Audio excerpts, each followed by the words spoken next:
నల్గొండ జిల్లాలో double bedroom ఇళ్ల కేటాయింపుల్లో అక్రమాలు జరిగాయని ఆరోపిస్తూ సిపిఎం నేతలు ఆందోళనకు దిగారు. గత 3 రోజులుగా నిరసన చేస్తున్న సిపిఎం నేతలను పోలీసులు అరెస్టు చేసి స్టేషన్ కు తరలించారు. దీంతో అరెస్టైన సిపిఎం నేతలను బీఆర్ఎస్ నాయకులు ఆర్ఎస్ ప్రవీణ్ కుమార్, మాజీ ఎమ్మెల్యేలు కంచర్ల భూపాల్ రెడ్డి, నోముల భగత్ తదితరులు పరామర్శించి సంఘీభావం తెలిపారు. కాంగ్రెస్ నాయకులు డబ్బులు తీసుకుని అనర్హులకు ఇళ్లు కేటాయించారని ఆర్ఎస్ ప్రవీణ్ ఆరోపించారు. దీనిపై సమగ్ర విచారణ జరిపి అర్హులకు న్యాయం చేయాలని డిమాండ్ చేశారు. మీకు మీ తమ్ముడు రాజగోపాల్ రెడ్డి గారికి గుండె నిండా డబ్బులు ఉండి మొత్తం బయటకి ఓవర్ఫ్లో అవుతున్నాయి. ఈ పేదోళ్ళే దొరికినారండి. మీకు నాకు అర్థం కాదు.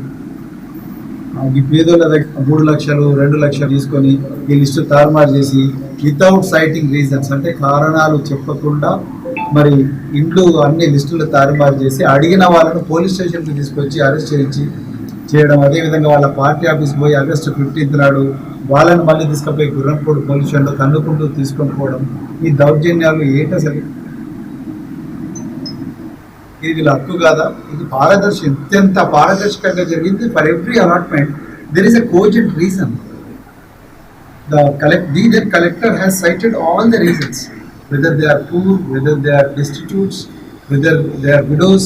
Everything has been properly recorded and it is made in public. మీరు నిజంగా ఏమైనా రీజన్స్ ఉంటే why didn't you make them public?